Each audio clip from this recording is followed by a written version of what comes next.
নাচ করতে যাইতেছিলাম, তারপরে কুকুরটা হঠাৎ করে আমার সামনে আইয়া কামড় দিয়েছিল। তারপরে আবার গেছি, দৌড় মারছিল এই জন্য। সকালবেলা আমি হাঁটতেছিলাম রাস্তা দিয়ে, তারপর হঠাৎ করে পিছন থেকে একটা কুকুর ছিল না, আওয়াজ শুনছি। তো পিছনে থাকা কুকুরটা দেখে আমি দূর দিছি, তো অনেকটা দূরছে। দৌড়ানোর পরে হঠাৎ করে কুকুরটায় হাতে কামড় দিছে, আমার হাতে একটা লাঠি আসছিল, এটা দিয়ে একটা ভিড়া দিছি। এরপরে আবার কামড় দিতেছিল, এরপরে আরেকটা মুরব্বী দেখা দমক দিছে, এরপরে কুকুরটা চলে গেছে। আমাদের মহল্লায় গতকালকে অন্তত 10-15 জন লোকের কুকুরে কামড়াইছে।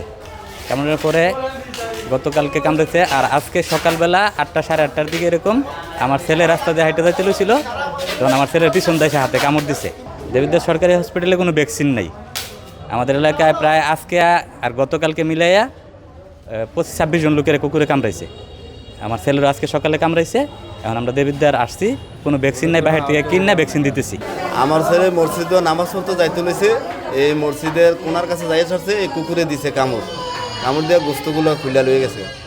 এরপর আমরা ঢাকা মোয়াখালী লয়ে গেছি। কি তারা বলছে যে এন কোনো ভ্যাকসিন নাই, এন কিছু ইয়াটিয়া করে আপনার মোয়াখালী যাইতে হয়েছে, ঢাকা মোয়াখালী। দেবিদ্বারে আসলাম। দেবিদ্বারে আসার পরে সরকারি হসপিটালে টিকা ছিল না, এদিক থেকে আমরা মহাখালীতে সংক্রমক ব্যাধি হসপিটাল আছে, মহাখালীতে সংক্রমক ব্যাধি হসপিটালে নিয়ে যাওয়া হয়েছে। ওখানেও 3টা বাচ্চাকে নিয়ে গেছে, আমার বাচ্চা সহ আরও 2টা বাচ্চা কে কামড় দিয়েছিল। তো 3টা বাচ্চাকে নিয়ে গেছি, তো ওরাও একটা ভ্যাকসিন দিয়ে দিচ্ছে ওখানে।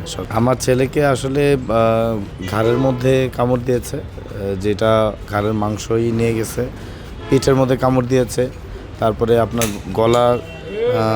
গলার একেবারে আঁচড় দিয়ে, গলার টপটপটম আঁচড় দিয়ে ইয়ে করে ফেলছে আর কি। একদম আসলে একটা বাবা হিসাবে দেখা এটা ভয়ানক আর কি, সহ্য করা মানে অসহনীয়। গতকালকে থেকে আসলে এই কুকুরটা মানে আমার ছেলে বললো একটা সাদা এবং কালো কুকুর, মানে মিক্স কুকুর, এটা নাকি প্রায় গতকালকে 15টা বাচ্চাকে আসলে ইয়ে করছে, মানে কামড় দিছে।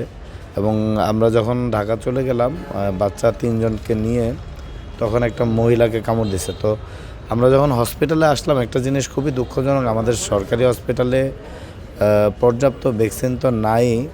আসলে দেখেন, সরকারি হসপিটালে মানুষ আসে কি জন্য? সেবা নেওয়ার জন্য। সেবার নামে আল্লাহর রহমতে কোনো মানে মেডিসিন, ভ্যাকসিন, বাচ্চারা যখন আসে তাদের যে টিকা, এগুলোই থাকে না পর্যাপ্ত। গতকাল প্রায় 15 জনকে কুকুর কামড় দিয়েছে, আজকে পর্যন্ত প্রায় 9 জনকে কামড় দিয়েছে। আমাদের যতটুকু আছে আমরা সবাইকে সাধ্যমতো চেষ্টা করছি চিকিৎসা দেওয়ার। তবে সমস্যা হচ্ছে যে ভ্যাকসিনের একটা স্বল্পতা, আমাদের এখানে সাপ্লাই নাই, বাইরেও খুব বেশি পাওয়া যাচ্ছে না।